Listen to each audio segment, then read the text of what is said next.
waxaan uga mahadcelinayaa wasaaradda caafimaadka oo ugu horeeya wasiirka wasiiru dowlaha iyo wasiir ku-xigeenka ee agaasimayaasha oo agaasimaha guud hogaaminayo shaqada wanaagsan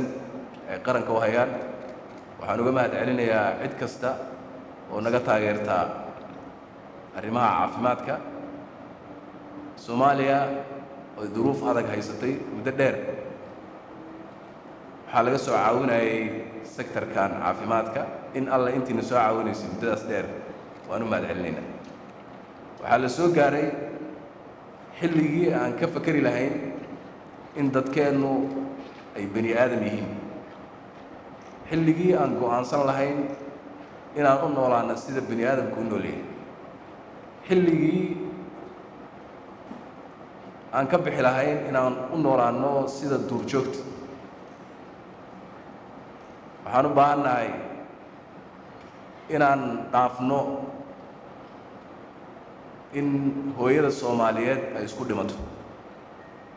inaan dhaafno in ka gudubno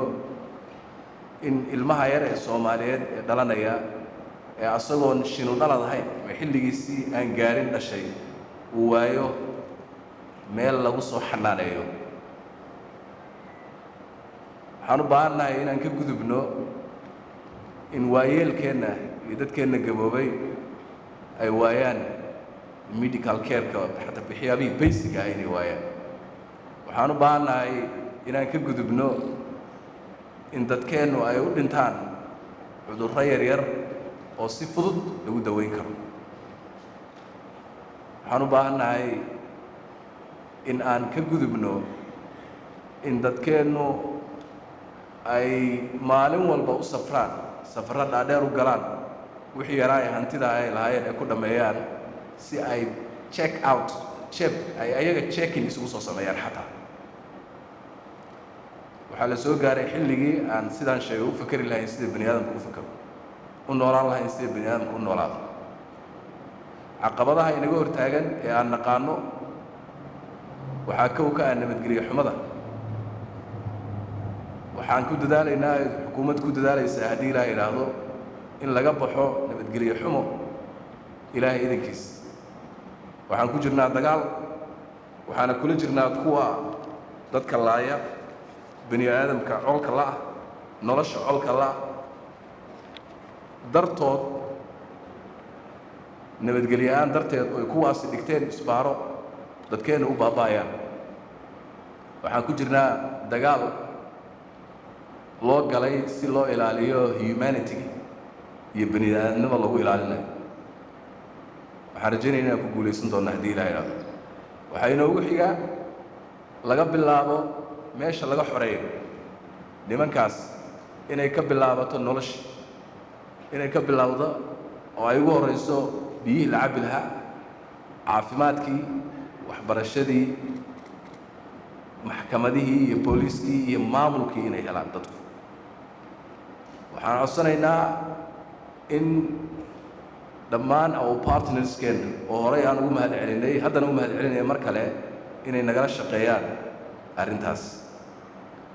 one of the big challenges oo haddan xukuumaddan hor yaalla waxaa weeye marka la xoreeyo dhulkii in la camiro oo ay dadkii helaan basic serviceskii ay uga baahnaayeen dowladda waxaan samaynay national stabilization strategy oo halkan lagu soo bandhigay oo dhammaan saaxiibada iyo partnerskeenu ay ka soo qayb galeen taasoo ujeeddadoodu ahayd in marka la qabto meel oo cadowga laga xoreeyo inay dadku helaan adeegyadii aas-aasiga ahaa oo ay kow ka tahay adeega caafimaadka waxaan rajaynaynaa in ay jawaab fiican ka soo bixin doonaan waxaan rajaynayaa inaan iska kaashan doonno si aan dadka Soomaaliyeed ay ugu noolaan lahaayeen sida adduunka looga nool yahay Soomaalida dadkeenna Soomaaliyeed dhibaato dad aad u adkaysi badan waay waxyaabaha soo gaaray hadday dad kale soo gaari lahaayeen ma filayo inay dalkan ku dul noolaan lahaayeen laakiin firfircoodida iyo resiliency-ga dadka Soomaaliyeed ay leeyihiin ayaa keentay inay noolaadaan oo ay dhahaan we are still alive, weli waan noolahay maanaan dhiman. waxaan u baahannahay marka in waa soo jeedsanay dan Soomaalinahay inaan noolaanaan rabnaa. waxaan rabnaa in noloshaas nalagu gacan qabto. waxaan maalin walba dadkeenu ay u dhimanayaan oo ay la rafaadayaan problem oo man made ah oo bini aadamku abuuray oo aynan laakiin ayagu aynan haba yaraatee abuuristiisii problemkaas aynan dadkeenu wax contribution ku lahayn. climate change iyo dhibaatada uu abuuray, abaaraha ka dhashay iyo culayska ka dhashay, ma filayo climate-ka dhibaatada lagu haya dadka Soomaaliyeed in ay 0.1 kuma laha. wax alla waxay ku leeyihiin ma laha. waa adduunyo kala soo abuurtay, haddana annagayna effect garaysay. waxaan xaq ugu leenahay marka in compensation loo sameeyo, taas oo micnaheedu yahay in loogu magdhabo dhibaatadaasna gaadhay, in dadka Soomaaliyeed loogu magdhabo at least in basic serviceski ay u baahnaayeen in laga taageero. inta dawladoodu ay ka muruq goosanayso, ay ka weynaanayso oo awood ka yeelanayso. dalkeenu waa barwaaqo. cadowgaas markaan isdhaafino ilaahay idankiis deyntana laynaga cafiyo, waxaan u dhaqaaqi doonaa dhinaca horumarka iyo nolosha. waqti dhow waxaan rajayn doonaa inaynaan ka wada hadli doonin waxyaabaha basicska ee hadda saan sheegnay aan ka hadlayno, inaan ka wada hadli doonin, laakiin aan ka wada hadli doono